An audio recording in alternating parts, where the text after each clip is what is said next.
नाशिक शहर आणि जिल्ह्यामध्ये रात्रीपासूनच सुरू असलेल्या मुसळधार पावसामुळे गोदावरीला पूर आलेला आहे। नाशिकच्या गोदावरी नदीवर असलेल्या दुतोंड्या मारुती जो आहे तो छातीपर्यंत दुतोंड्या मारुतीच्या पाणी लागलेलं आपल्याला दिसून येत आहे। दुतोंड्या मारुती जो आहे तो पुराचं पारंपरिक पर्जन्यमापक मानला जातो। हा दुतोंड्या मारुती जो आहे तो त्याला जितकं पाणी लागेल त्यावरूनच नाशिकची पूर परिस्थिती किती गंभीर आहे असं मानलं जातं। सध्या जर आपण बघितलं गोदाकाठी जर आपण नजर टाकली तर आपण ह्या कॅमेऱ्यातली ही दृश्य आपण बघू शकतात की दुतोंड्या मारुतीच्या छातीपर्यंत सध्या पाणी लागलेलं आहे आणि गंगापूर धरणामधून टप्प्याटप्प्यानं हा विसर्ग जो आहे तो वाढवला जातोय।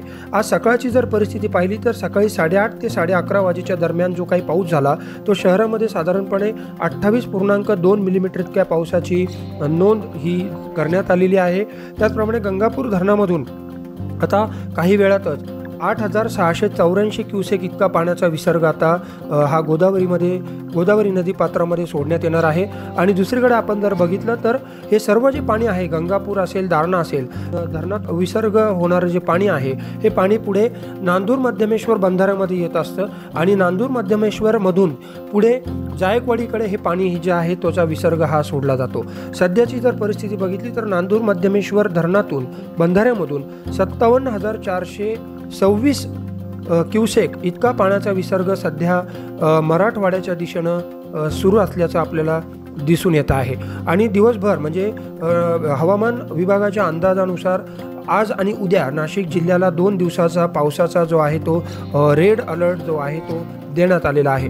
बंगालच्या उपसागरावरील चक्राकार दाबाच्या प्रणालीमुळे सध्या हा पाऊस सुरू असल्याचं हवामान तज्ज्ञ जे आहेत ते सांगतायत।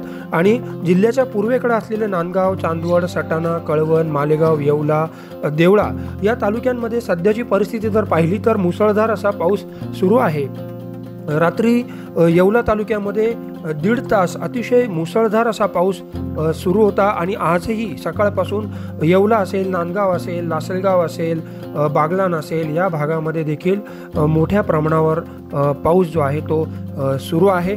आणि 2 ऑक्टोबरपर्यंत राज्यामध्ये कमी अधिक प्रमाणामध्ये पाऊस परिस्थिती असेल असा एक अंदाज हवामान विभागानं वर्तवलेला आहे। त्यामुळं आज आणि उद्या नाशिक जिल्ह्याला हवामान विभागानं रेड अलर्ट दिलेला आहे। घाट परिसरामध्ये देखील मोठ्या प्रमाणामध्ये पाऊस पडू शकतो असा देखील अंदाज या ठिकाणी दिलेला आहे। सध्याची जर आपण परिस्थिती बघितली तर गोदाकाठची ही परिस्थिती आहे। गोदाकाठी अनेक व्यावसायिकांची दुकानं आहेत।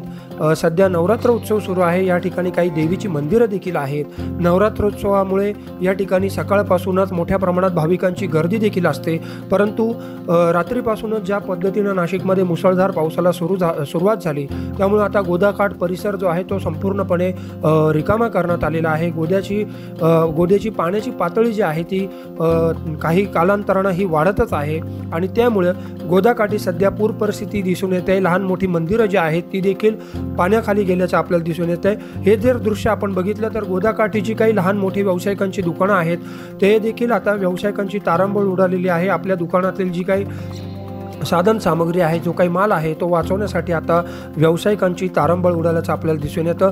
नाशिक जिल्हा प्रशासनानं नागरिकांना अलर्ट केलेला आहे की काही तास जो आहे तो रेड अलर्ट आहे आणि त्यामुळे नदीकाठच्या नागरिकांनी सतर्क राहावं। सतर्कतेचं आवाहन प्रशासनाच्या वतीनं करण्यात आलेलं आहे। आपली जी काही मालमत्ता असेल, जे काही जनावरं असतील, पशुधन असेल किंवा काही अवजारं असतील, शेतीच्या सामग्री असतील ह्या देखील आपण त्या ठिकाणून काढून घ्यावा। काही नागरिक गोदाकाठ परिसरामध्ये काही नागरिकांची घरं आहेत त्यांनी देखील सुरक्षित ठिकाणी स्थलांतरित व्हावं अशा पद्धतीच्या सूचना ज्या आहेत त्या जिल्हा प्रशासनाच्या वतीनं देण्यात आलेल्या आहेत। आणि प्रशासन जे आहे ते या संपूर्ण पूर परिस्थितीवर लक्ष ठेवून आहे। मदत कार्यासाठी जवान जे आहेत, अग्निशामक विभाग जो आहे तो देखील या ठिकाणी तैनात करण्यात आल्याचं दिसून येत आहे। आणि त्यामुळे आज आणि उद्या नाशिक जिल्ह्यामध्ये मुसळधार पावसाचा अंदाज वर्तवण्यात आलेला आहे।